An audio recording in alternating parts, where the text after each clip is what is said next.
Donc pour rentrer dans le sujet, je vais vous parler donc science et décision, sujet qui nous tient assez à cœur à la FIS, et donc un peu désolé parce que c'est un sujet assez complexe.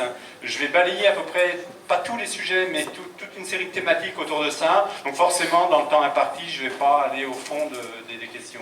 Alors, il y a une première, je veux dire, interrogation, question et une clarification qui est à faire.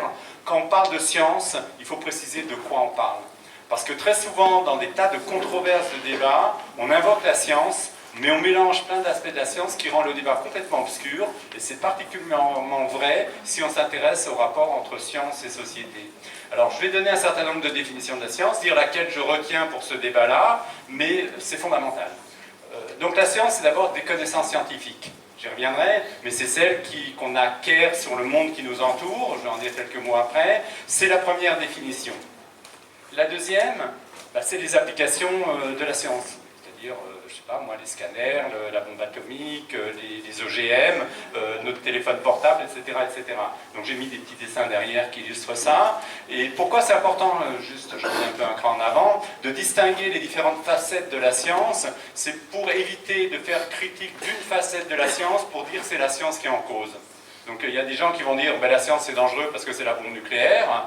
Je laisse de côté la discussion qu'on peut avoir sur la bombe nucléaire, mais je veux dire, la science, c'est pas la bombe nucléaire, c'est une application possible, mais l'atome peut servir à des tas d'autres choses. Donc la science, c'est également la méthode scientifique. Des fois, dans la discussion, on dit la science permet de savoir que, etc. Donc, des fois, on utilise le même mot science pour parler de la méthode scientifique, à savoir la manière dont on émet des hypothèses, on les vérifie. Aujourd'hui, c'est quelque chose de tout à fait codifié sur la manière d'aborder les questions scientifiques. Autre définition de la science, on peut utiliser le mot science, des fois, pour faire référence à la communauté des chercheurs, aux individus. Et là, oui, souvent on nous dit, mais un scientifique l'a dit, donc c'est vrai, ou vous dites la science, c'est vachement important, mais regardez tel scientifique qui raconte n'importe quoi. Je veux dire, hier, j'ai écouté comme d'autres la radio où on parlait de l'homologation du glyphosate, et on faisait passer tel ou tel chercheur scientifique comme étant la voix officielle de la science. Donc ça pose encore un problème de confusion. Et puis, dernière définition, dernière acception du terme science, c'est ces institutions, à savoir ces revues scientifiques. C'est sérieux parce qu'une revue l'a publié, c'est dans Nature, c'est dans le Lancet, c'est dans telle revue moins connue, parce que tel organisme l'a dit, le GIEC l'a dit, l'ANSES l'a dit, l'OMS l'a dit. Et là encore, c'est une autre acception du mot science qui est important de garder en tête. C'est pas parce que Nature a publié, je ne sais plus le Lancet, c'était le Lancet a publié pendant le Covid un article qu'elle a rétracté et qui était nul, qu'on va dire que la science est nulle, vous voyez, elle raconte n'importe quoi. Donc tous ces mélanges, vous pourrez donner des tas d'exemples et je pourrais passer 1 heure sur chacun des exemples, montrent qu'il est important de définir de quoi on parle si on veut parler des relations entre science et société. Donc ce qui va m'intéresser aujourd'hui, c'est ce que j'ai mis en rôle, enfin aujourd'hui tout va m'intéresser, mais je vais quand même surtout prendre l'aspect des connaissances scientifiques pour voir qu'est-ce qu'on peut en dire sur la question des choix de société, qui est quand même au centre de notre réflexion. Alors, bien sûr, j'ai mis cette petite flèche, on peut avoir toute une discussion, si vous voulez on pourra l'avoir dans les 2 journées, mais c'est de dire que malgré tout, la connaissance scientifique, c'est-à-dire ce qu'on a acquis comme connaissance sur le monde réel, est quelque part influencée par tout ce qui est derrière. Alors c'est potentiellement vrai, je vais y revenir après, parce que je milite pour l'idée qu'il y a une objectivité en science, mais c'est incontestable. Le fait qu'il y ait des institutions, des relations économiques, des chercheurs qui sont des êtres humains comme vous et moi, va forcément avoir une petite influence, ne serait-ce sur là où on met l'argent, sur ce qu'on va rechercher, donc ce qu'on va trouver. Et je crois que c'est important de garder cette idée qu'on n'a pas complètement des cases complètement étanches. Les applications dépendent bien évidemment des choix de la société. On décide ou pas de faire des OGM, on décide ou pas de faire du nucléaire. Ça dépend bien des choix de société. Et à partir de là, on aura peut-être plus de connaissances sur ces sujets que sur d'autres qu'on a décidé de ne pas regarder. Pour autant, et c'est fondamental, j'y reviendrai tout à l'heure, la connaissance scientifique, quelque part, elle est indépendante de ça, ou au moins elle tend à l'être. Voilà, donc c'est important de commencer cette réflexion en ayant en tête que le mot est polysémique et qu'il faut garder de savoir de quoi on parle quand on dit de la science. Alors, le propos que j'ai évoqué tout à l'heure, c'est que quand on parle des connaissances scientifiques, quand j'utiliserai le terme science sans préciser plus, en général je parlerai des connaissances scientifiques, eh ben, il y a une objectivité en science. Ça, c'est ce qui fonde quelque part notre démarche, j'imagine, nous tous ici. C'est-à-dire que la science décrit le monde réel et que on peut se mettre d'accord sur cette description du monde réel. Alors, elle décrit le monde réel, je pourrais passer 1 heure sur chacune des diapos. Je veux dire, qu'est-ce qui nous permet de dire que la science décrit le monde réel et où c'est que je vais rechercher pour dire, elle est où votre description du monde réel? La science décrit le monde réel, c'est où? Alors, quelque part, ça renvoie à un consensus des scientifiques sur un sujet donné. Alors, là encore, on pourrait discuter des heures sur ce qu'on appelle consensus, mais grosso modo, il y a une connaissance du monde aujourd'hui qui émerge sur ce que c'est que l'atome, sur ce que c'est que des tas de sujets, et que ça résulte d'un consensus je veux dire, du monde scientifique. Alors là, je suis un peu plus flou sur l'expression monde scientifique, en rappelant que le consensus, ce n'est pas l'unanimité, et ce n'est pas non plus la certitude.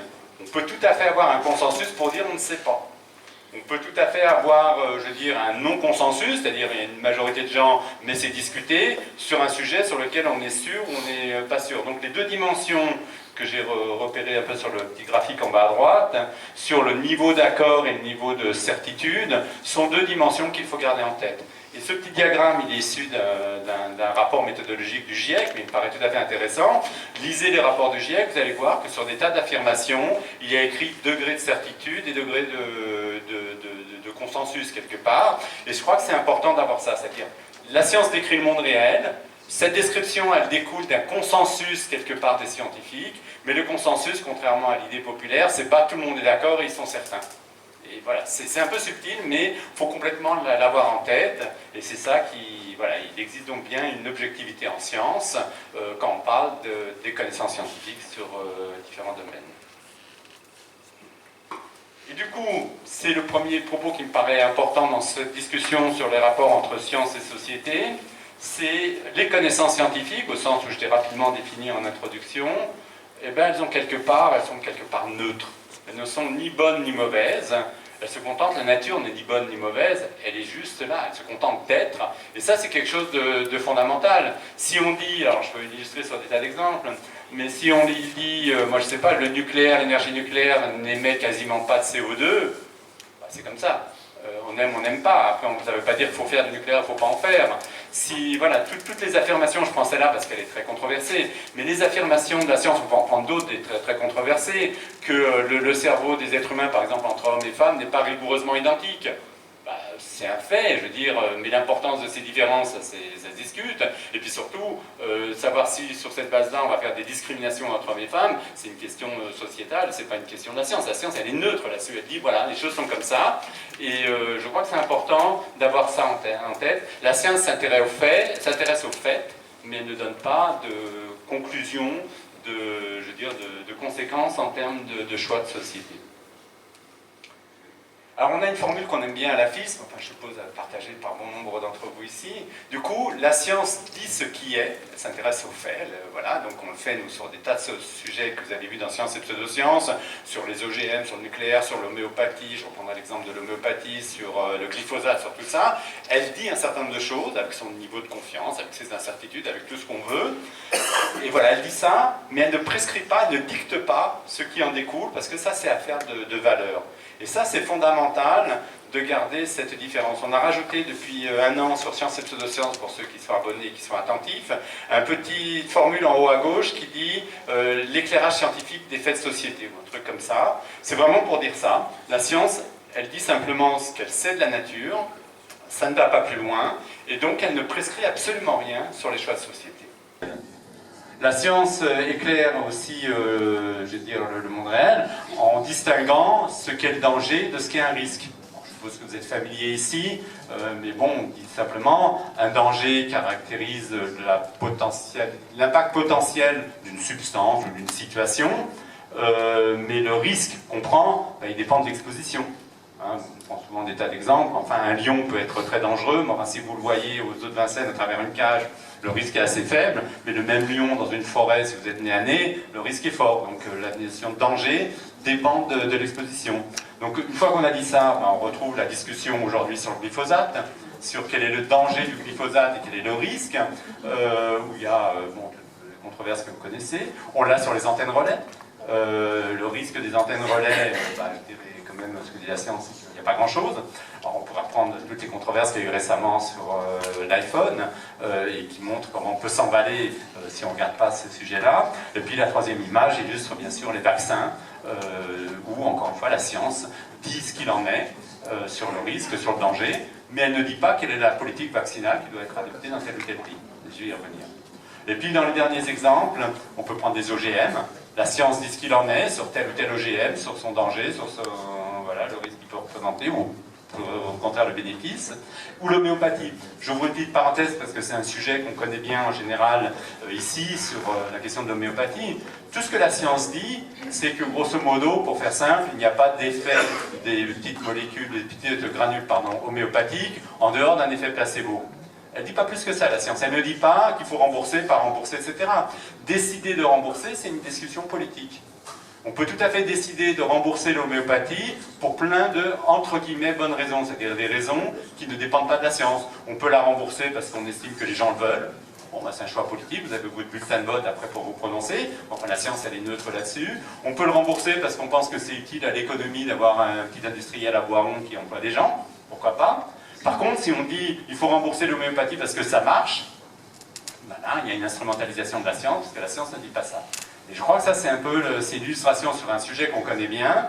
Et d'ailleurs, vous regarderez, quand on traite, nous, d'homéopathie dans Science et Pseudosciences, on explique ça. Mais jamais on dit c'est une bonne chose d'avoir remboursé ou pas remboursé. Alors bon, on est tous d'accord en général qu'on trouve que c'est plutôt une bonne chose parce que, quelque part, on veut des décisions éclairées par la science, j'y reviendrai. C'est, voilà, rembourser des granules qui ne servent à rien. Mais c'est un vrai débat de société, c'est pas un débat scientifique, à partir du moment où on ne fait pas dire à la science des choses qu'elle ne dit pas sur l'homéopathie. Alors, j'ai pas le temps d'y revenir, mais enfin, la science va plus loin que ça dans les débats science-société. Non seulement elle éclaire le monde tel qu'il est, en nous le décrivant, mais elle aide aussi à éclairer des scénarios et des solutions qu'on peut proposer. C'est par exemple ce que fait le GIEC quand il dit maintenir les températures, la température moyenne de la planète à 1,5 degré ou à 2. C'est pas le GIEC qui l'a sorti du chapeau en disant je pense qu'il faut faire un 5 ou 2. C'est la décision politique, c'est la conférence de Paris, c'est des choses comme ça. Et le GIEC dit si vous voulez faire ça, ben voilà les scénarios qui sont cohérents. Et donc, on est encore dans un lien où la science ne prescrit pas ce qu'est le bon scénario, elle va simplement éclairer des scénarios envisagés par décision politique. Et puis, elle intervient sur un troisième volet, c'est qu'elle peut aider à évaluer les décisions qui sont prises. Alors, ceux que ça intéresse, dans le prochain numéro de Science et Pseudosciences, on a un article, même un petit dossier sur ce sujet.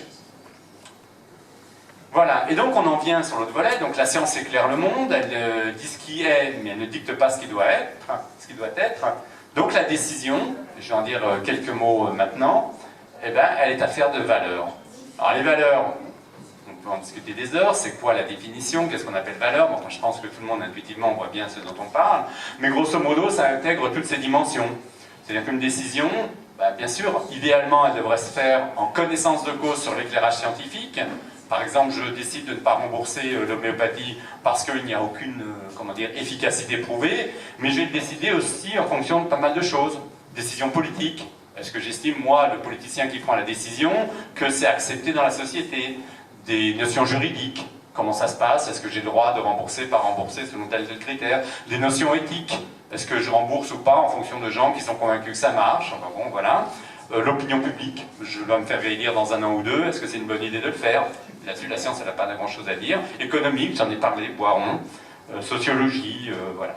Donc tout ça, c'est une question d'affaires de valeurs, et les valeurs, on a tous un avis en tant que citoyen, mais la science, elle est complètement neutre là-dessus, elle ne vous dit pas quel est le meilleur avis, et ça, donc, il y a, voilà, chacun se fera son opinion. Alors ça, c'est le monde réel. Hein. Dans un monde idéal, la science est claire, les décisions politiques sont prises en fonction de valeurs, ça s'articule bien, et tout est très bien. On ne vit pas complètement dans un monde réel, et les choses sont un peu plus compliquées. Je vais juste donner quelques petites idées, mais encore une fois, on pourrait passer 1 heure sur chacun des sujets. D'abord, la science, quand je dis, il y a un consensus scientifique, mais à l'échelle de temps qui est celle de la décision politique, bah, la science n'est pas toujours stabilisée. Regardez l'histoire de la crise, enfin l'épidémie de Covid, bah, il a fallu un certain temps pour avoir les vaccins, pour avoir du recul sur l'hydroxychloroquine, même si le temps n'était pas si long que ça, je dirais instantanément, on ne peut pas toujours répondre. Et puis, on a des mauvaises pratiques en science. Donc je ne rentre pas dans le détail, on peut en discuter longtemps, mais enfin, entre des bonnes pratiques où on respecterait complètement la méthode scientifique, l'intégrité scientifique, où les données seraient validées, enfin un monde idéal, et puis un monde où il y a la fraude organisée, on triture les données, etc., comme visiblement ça a été fait sur l'hydroxychloroquine par l'équipe de Marseille. Entre les deux, il y a tout un dégradé qui est assez compliqué. Il y a les biais qui sont là de bonne foi, enfin voilà, vous avez tout ça. Cette diapo, vous la comprenez comme ça, mais je n'ai pas le temps de rentrer dans le détail, montre que bah, la connaissance scientifique, c'est jamais si simple que ça. Il y a les revues prédatrices, des articles complètement faux, mauvais, on peut même dire frauduleux, comme celui de Seralini sur les OGM. Alors j'utilise frauduleux parce que j'ai assisté au procès que Seralini a intenté à quelques journalistes qui avaient écrit que son étude était frauduleuse. Et bon, on attend le délibéré, mais enfin le procureur a demandé un non-lieu. Je veux dire, dans ce contexte-là, je veux dire, on est dans un monde qui n'est pas idéal, et il faut l'avoir en tête, parce qu'on peut tout à fait nous rétorquer, vous êtes gentil, de dire la science est claire, mais enfin vous voyez bien, les revues elles sont pas fiables, elles publient parfois n'importe quoi, donc qui a raison dans cette histoire-là?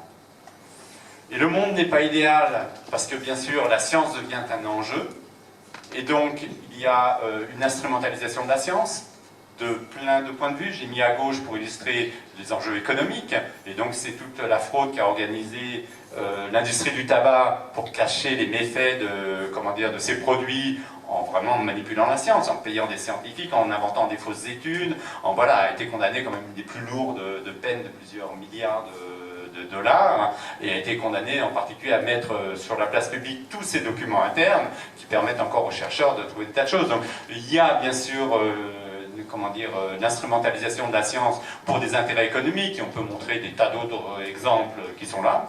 Or, là encore, on pourrait discuter des heures. Il ne s'agit pas de dire que toute industrie par nature est fraudeuse et cherche à tromper le monde. Il faut simplement être conscient que les intérêts économiques, des fois, pèsent très fort, et que sans forcément être dans des fraudes, on va être dans des biais. C'est quelque part normal, il faut en être conscient. Et puis, il y a l'instrumentalisation de la science pour des raisons idéologiques.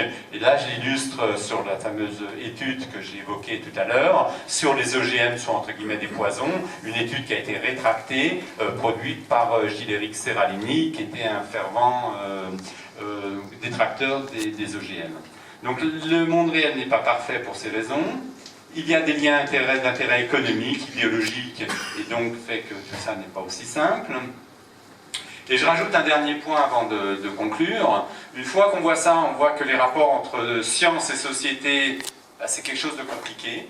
Que le monde idéal, on le voit bien, et c'est ce qu'on nous, dans Sciences et Pseudosciences et à la FIS, on essaye de mettre en avant, c'est quand même cette idée forte, c'est la science doit quelque part rester neutre. Je reviens dans ma dernière diapo sur ce qu'on veut dire derrière, doit rester neutre, et que la question des choix politiques est une question de valeur, mais on est conscient que le monde réel, il est un peu plus compliqué, mais c'est quand même important de garder la boussole.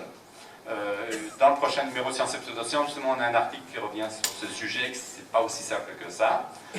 Et donc ça veut dire quoi en particulier quand un scientifique s'exprime dans le débat public? Sa première responsabilité en tant que scientifique, c'est celle-là. C'est-à-dire qu'on parle de tous les sujets que j'ai représentés là avec des petits dessins, l'agriculture, l'énergie, le climat, les biotechnologies, les médicaments, la vaccination, etc., etc. Sa première responsabilité, c'est de restituer avec intégrité l'état des connaissances. Il doit dire où on en est, il doit dire est-ce qu'il y a un consensus, est-ce que c'est controversé, etc. Il ne doit pas laisser passer son opinion sur un sujet comme si c'était l'opinion des scientifiques. Et je reprends l'exemple hier que vous avez entendu sur le glyphosate. On a eu un festival à la radio où un scientifique militant était présenté, c'est ça qui est plus grave par journaliste, comme étant le représentant de la science, et qui se permettait de dire tous les autres c'est de la fausse science, c'est de la mauvaise science, c'est moi qui ai raison et je représente la science, et de citer l'INRAE, Pasteur et compagnie. Là, il y a vraiment une faute majeure sur ce qu'est l'intégrité du scientifique et aussi l'intégrité du journaliste qui abroge dans ce sens-là. Donc la responsabilité du scientifique, elle est premièrement celle-là, et elle est deuxièmement celle-là, c'est-à-dire qu'il a le droit d'exprimer ses opinions, mais en tant que citoyen. Et en tant que citoyen, ses opinions ne sont pas forcément plus éclairées ou moins éclairées. Il a le droit de le faire, parce que forcément, dans nos sociétés, il a un accès aux médias, et c'est un peu comme les artistes. Mais il faut qu'il distingue clairement et qu'il dise, quand il parle, est-ce qu'il parle en tant que scientifique ou est-ce qu'il parle en tant que citoyen qui émet ses opinions. Et ça, pour moi, c'est la base d'un rapport sain entre science et décision. Alors forcément, ça n'est pas, parce que des tas de gens ont compris que c'est bien de mélanger les deux pour dire qu'aujourd'hui, la science dit que mon opinion politique est la bonne, ou mon opinion économique, ou ce que vous voulez. Et ça, c'est problématique. Et donc, pour conclure, s'agit-il d'apolitisme? Alors là, je dévoile le texte de l'éditorial du prochain numéro de Sciences et Sociétés, donc j'ai fait un petit peu de pub tout au long de cet exposé pour la revue, pour ceux qui ne la connaissent pas. D'une certaine manière, quand on dit la science dit ce qui est, c'est-à-dire elle énonce les faits sur le monde, mais ne prescrit pas ce qui doit être, les décisions, ça peut être perçu comme une forme d'apolitisme. Quelque part, elle est neutre. Elle ne dit pas qu'il faut rembourser, pas rembourser l'homéopathie, qu'il faut faire du nucléaire, pas du nucléaire. Elle ne dit pas qu'il faut mettre du glyphosate, pas du glyphosate, qu'il faut du bio, pas du bio. Elle ne dit rien de tout ça. Elle ne dira rien sur dès qu'il y a écrit il faut, ou on doit faire ceci. Donc ça, peut être perçu comme une forme d'apolitisme. Mais en réalité, et ça, je terminerai par ça, c'est que pour moi, le combat qu'on mène probablement au cercle zététique ou à la FIS, en fait, il a une très forte valeur politique, mais pas au sens partisan du terme.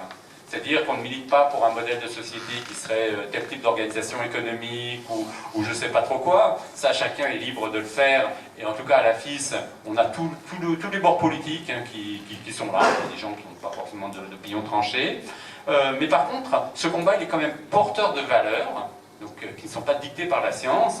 C'est l'idée qu'il faut une intégrité scientifique, des chercheurs, de la démarche scientifique, des organismes, de la relecture des articles, tout ce qu'on veut, et que c'est nécessaire dans le débat public d'apporter l'éclairage scientifique pour avoir des décisions plus éclairées. On dirait, avec d'autres mots, des décisions rationnelles dans cette société. Et ça, c'est pas la science qui le dit, c'est un choix de société quelque part, c'est ce qui nous fonde tout. Donc on peut dire que de ce point de vue-là, c'est au nom de certaines valeurs qu'on mène ce combat, et lui, du coup, il a une certaine connotation politique, mais pas au sens partisan du terme. Donc voilà, j'ai voulu résumer un peu tout ce débat complexe que Jean-Luc m'avait demandé d'introduire sur science et société. Donc désolé, je parle assez vite, il y a plein de sujets, et je voulais tenir dans 25 minutes.